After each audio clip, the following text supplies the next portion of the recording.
Welcome to The Courage Effect. I'm Suzanne Weller, and this is a show about growth and unleashing what's possible. You will hear inspiring stories about what courage looks like, how we navigate what's getting in our way, and the opportunities that surface when we choose courage over comfort. Let's get started. Hi, everyone. It's Suzanne. Welcome to The Courage Effect. Today's guest is someone that I was introduced to via her TEDx talk in Kirkland a few months ago, titled The Power of Not Looking Away. It was a powerful talk that literally stopped me in my tracks, opening my eyes to how frequently drowning deaths happen, particularly for children, and the steps that we can all take to preventing these very preventable deaths. My guest today is filmmaker Chezik Tsunoda. Chezik emerged as an impassioned water safety advocate after her 3-year-old son Yori's tragic drowning. Having experienced the drowning epidemic's deadly consequences firsthand, Tsunoda challenged her knowledge into founding No More Under, a nonprofit dedicated to saving lives through increasing equitable access to swimming lessons and tools. She also directed Drowning in Silence, a documentary that chronicles her quest for answers and healing. Along with her water safety work, Tsunoda heads Visually Inspired Productions, which creates social impact films that help shift the narratives of systematically excluded communities. Chezik, it is such a pleasure to have you here. Welcome to The Courage Effect. Thank you so much for having me and for that lovely introduction. I really appreciate it. No, it really is an honor. So as I said, I was literally blown away by your TED Talk, and I knew immediately, okay, I need to reach out and talk to you about being on the show. I'd love to start our conversation with you sharing some thoughts on the role that courage has played over the past 5 years since Yori's passing. I would say, honestly, that I was almost forced into this courage. I have 3 other children that I had to take care of right after Yori passed away. And so it really does take, at least for me, it was knowing and needing that I needed to be there for my other children that just made me get up every day and put one foot in front of the other. And I feel like in the strangest way, the more you do what you have to do and get to a place that you have to get, you keep going, right? It's like that kind of sleep begets sleep for children, and like courage begets courage, right? You kind of settle into it, you feel it, and you understand the need to move forward and keep going. And then for sure, getting a sense of how few people know about drowning issues, and even beyond that, how many people still don't know how to swim. It really just it was a drive at some point that came and is still here, that I don't even, it's funny, even being on this podcast, I don't necessarily see it as courage. But in reflection, I understand why it is. Yeah.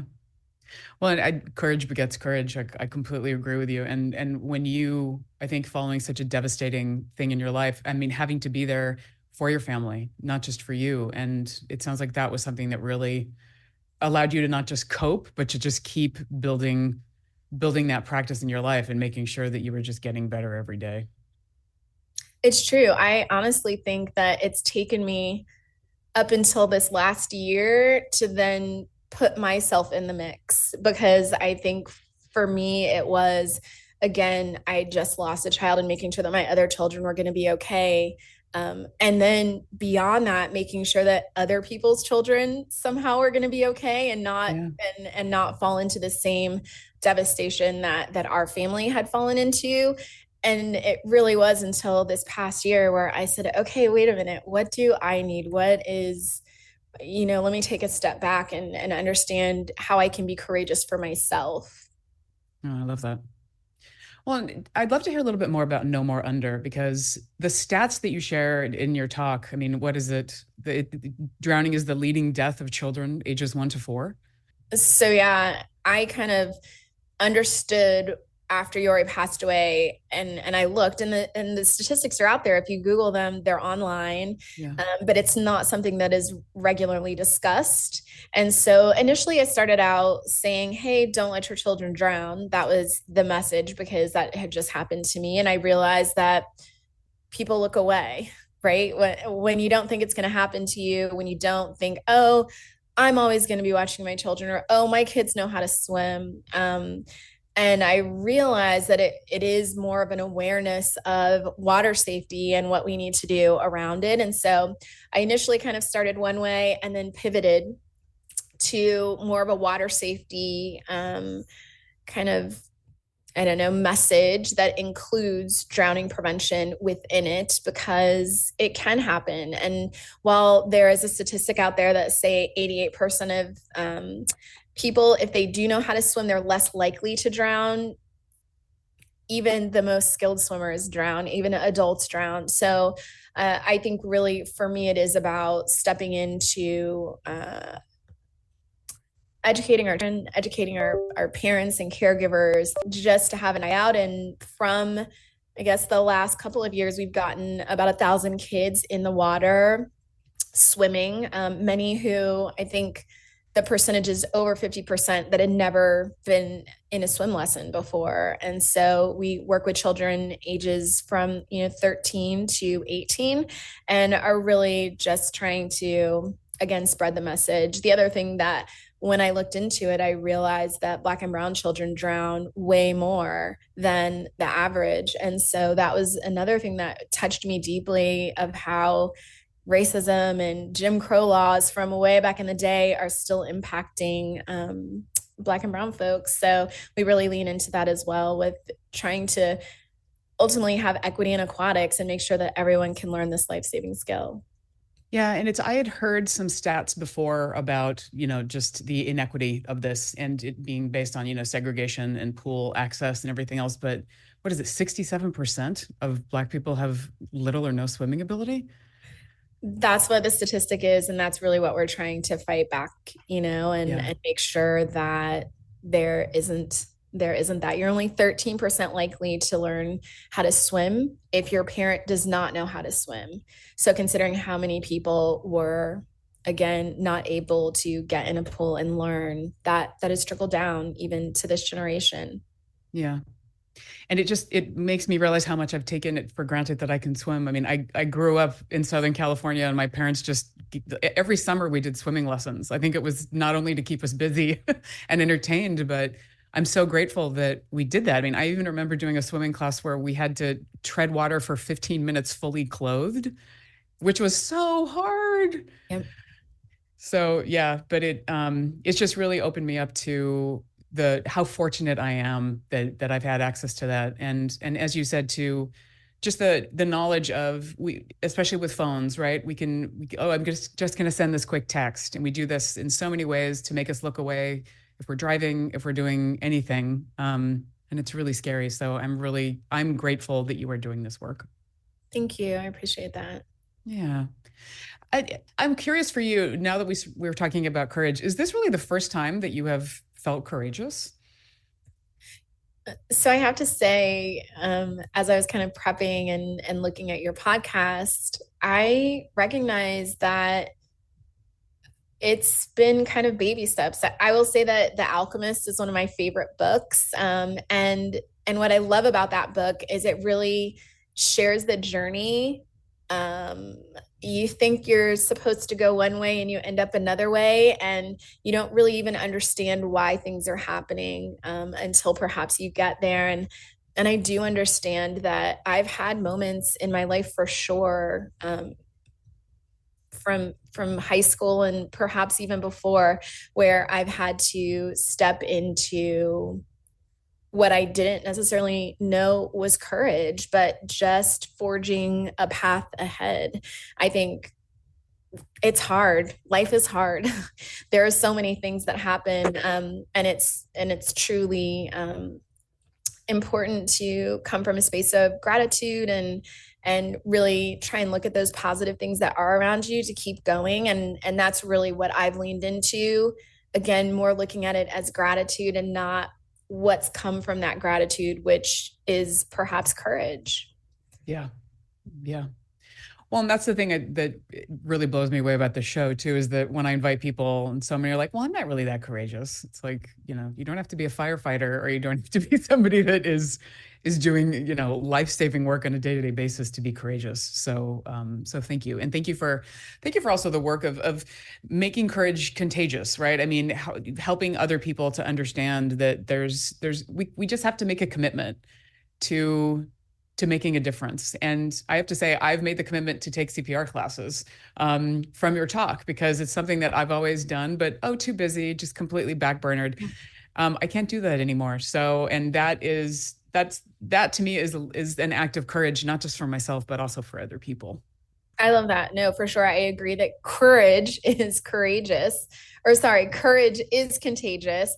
And I think it's important to be able to have examples out there, right? I wouldn't be here if it weren't for another mom that did a similar, kind of speaking out after her son passed away. And I had someone come to me in Australia. I was recently there speaking at a conference who said that I then helped support her from my Mm. film after her child drowned. So again, it's so important that even those little small moments of stepping in and trying something new and not looking away, you are really truly being an example for others in your family community.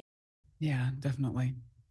Well, we're going to cut to a break. When we come back, I'd love to have a little bit more of a conversation with you about looking away. I know when we were prepping for this, we talked about having the courage to actually look at something and do something about it as opposed to just pushing it to the side. So this is The Courage Effect with Suzanne Weller and Chezik Tsunoda, my guest. We'll be right back. Courage takes on many forms. I believe that one of the most courageous things that we can do is recognize when we need help and seek out support. Is something interfering with your happiness or keeping you from achieving your goals? If you're going through a hard time, possibly struggling with depression or anxiety, therapy can give you tools to approach your life in a very different way. That's why I'm excited to tell you about today's sponsor, BetterHelp. BetterHelp's mission is to make therapy more affordable and accessible. It's an online platform where you can be matched with a professional therapist in as little as a few days just by filling out a few questions. I know from personal experience that finding a therapist and the right fit can be really difficult. With BetterHelp, you can easily switch to a new therapist at no additional cost. For more information and to sign up to get matched with a therapist, go to BetterHelp, that's HELP.com/courage. Visiting this link both supports the show and gets you 10% off your first month of BetterHelp. So if you're struggling, consider online therapy with BetterHelp. Easy on the ears, good for the soul. Alternative Talk 1150. Welcome back to The Courage Effect. This is Suzanne, and my guest today is Chezik Tsunoda. Chezik, we have been talking about looking away and the courage that it takes to not look away. I'd love to hear from you. I mean, obviously, not just in the context of drowning, but what are some of the other things in our lives that we tend to look away from? Anything hard.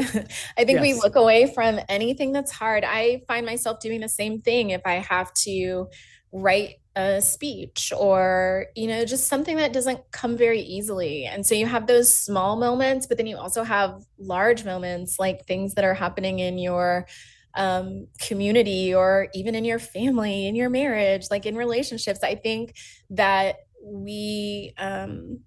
it's, I don't want to say it's unfortunate, but to me it is that we are so easily distracted by things. And so we tend to, when something hard comes up, when something emotional comes up, oftentimes we distract ourselves with entertainment or fill in the blank. And so I've just noticed in my life, because honestly, I started in a similar path. Even when we talk about the beginning of this podcast, like I distracted myself with my other children. I knew I had to do things. So I just threw myself into work. And I'm just now starting to pull away and recognize that when you really want to heal, when you really want to push through, there's a saying, there's no other way but through. Yeah. And you really have to go through the fire almost and feel that heat to heal. Feel the heat, see the burn, understand it, and then, take care of it and again, get through it. So, I just look, even in my current film project, I'm talking about the unhoused population in Seattle. And I think that that's just one example of something that it's easy to look away from. If something doesn't impact you, if something doesn't directly impact you or harm you, quote, harm you, you just go about your life. And I'm of the, I guess, perspective that until we're all good, like we're not good. But I really believe that helping others and figuring out how everyone can at least be okay. I don't need everyone to be amazing in the world, but can we just get people to a bare minimum, and not look away and live our lives as if other people aren't suffering? Man in the Mirror by Michael Jackson. It's like, it's so real. Like, you've got to start with yourself, and you've got to then look around you and try and make the world a better place. I don't know how it sounds. I understand how it can sound, but I truly believe in the lean in. Well, and I mean, what I'm hearing is personal agency and us individually taking responsibility for having the ability to create change. For sure. For sure. And I think sometimes we don't understand how easy we can create change, right? And Yeah. that is like kind of the baby step into courage and being courageous. You don't even realize how small saying hello to someone could be, or, it's those little moments of getting out of kind of the day-to-day rat race, which seems, just to take a baby step back and realize where one small thing or one small change can make a huge impact. Yeah, I think about that a lot, especially because we have such a large unhoused population in Seattle. And I think people feel helpless too, right? I mean, so that's the other thing, is that even if you look at it, what do you do with it? And I'm sure you're hearing a lot of that as you're going through your film. I think not only my film and focus on that, I think that's everything, right? Yeah. I think we all think that someone else is going to handle that pothole that's outside in the neighborhood. Someone else is going to do that thing that you could spend 10 minutes just looking at, to say, where can I lean in? Where can I perhaps do something? And that's part of why I have started making films. I think, my first film, Drowning in Silence, was, we can shift this perspective on water. We can actually stop these. Drowning is 100% preventable if we just fill in these blanks, right? And I'm hopeful. I understand how much we're distracted by content, and also how beautiful movies and films and feeling emotion and having some empathy, because you see what people are experiencing, can have, like, it can have a large impact. Think of how many films or speeches that you've seen that have moved you to tears, and you go get a CPR class, type of thing. And so that's really where I'm focused, is not only sharing stories of people and things that are happening, that we might not look into or hear of, but also what we can potentially do to help, and showing, again, it's contagious. So showing ways that people are making a difference. Yeah. Well, I'm so glad that you're doing that, because it is, I mean, there is that apathy that goes with it, but I think that so much of it really comes from just feeling disempowered. It's almost like deliberate disempowerment of ourselves, because we're just like, well, I don't have energy for that. And we just sort of leave it over there, which is sad, but we all do it. It's sad, and I understand it, right? I understand both sides. And that's why when I said, I'm not sure how this sounds, I understand how I can sound like, oh, a do-gooder. And it's not even that, as much as it is, I think because of what I've been through, I understand how lonely and how heavy life can be. But I also understand that I've been able to come out of some of that loneliness and heaviness by helping. It provides something beautiful, um, and positive, seeing something that you've done impact someone else's life. And so that is, I guess, when we take it all the way back to maybe the first question of, you know, how have you been courageous, and what's led you to this? I think, and maybe that's selfish, that I feel better when someone else feels better, when I'm helping.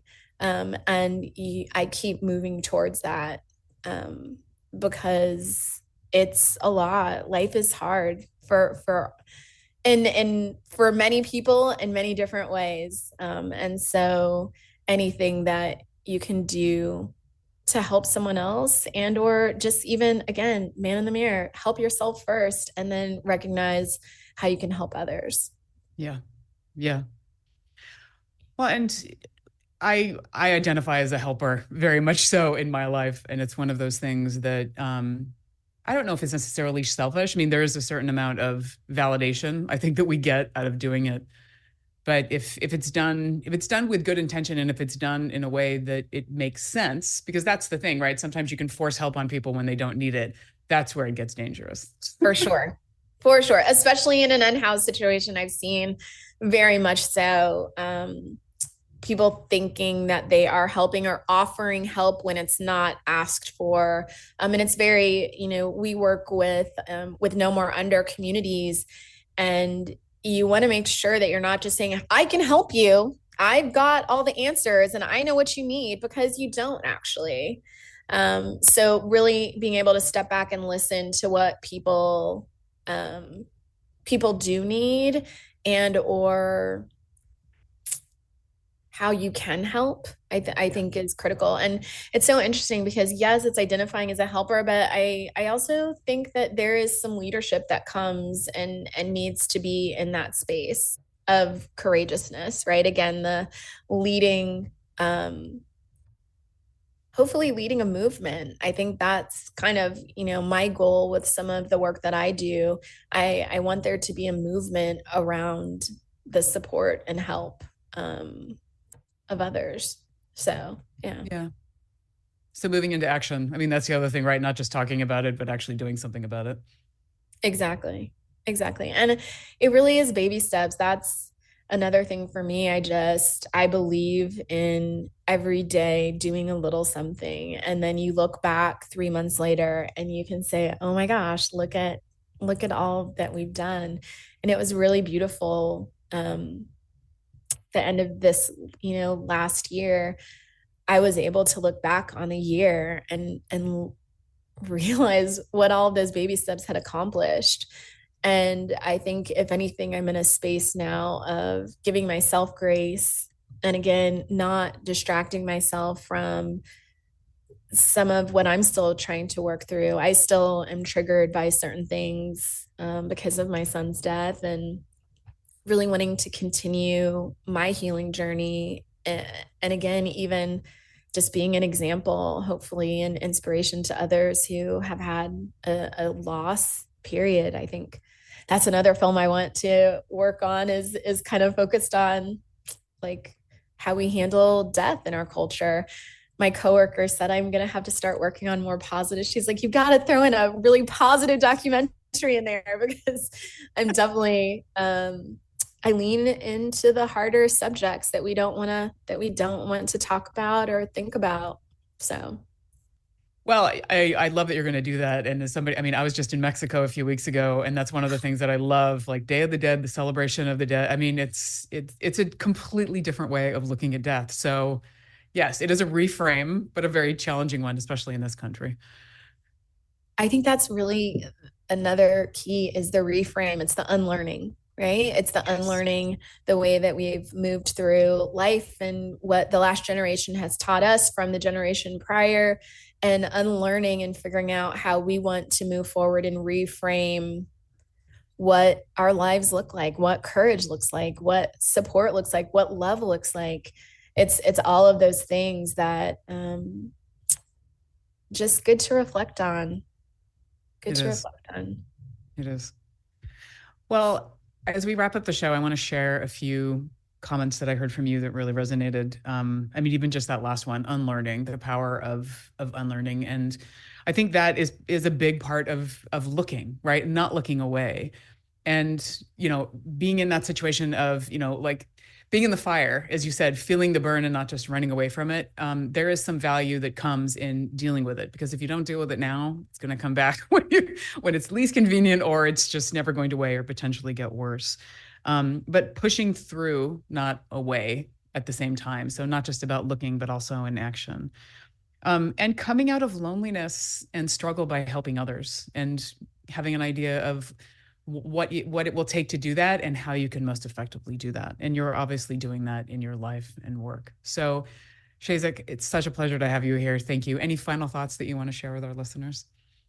No, I just want to say thank you for having the courage to do this. I mean, just even stepping into this space is beautiful, and giving people, um, just a platform to share and hopefully spread that courage, and inspire others. So thank you for having me, and thank you for being in the space that you are, and having the impact that you do.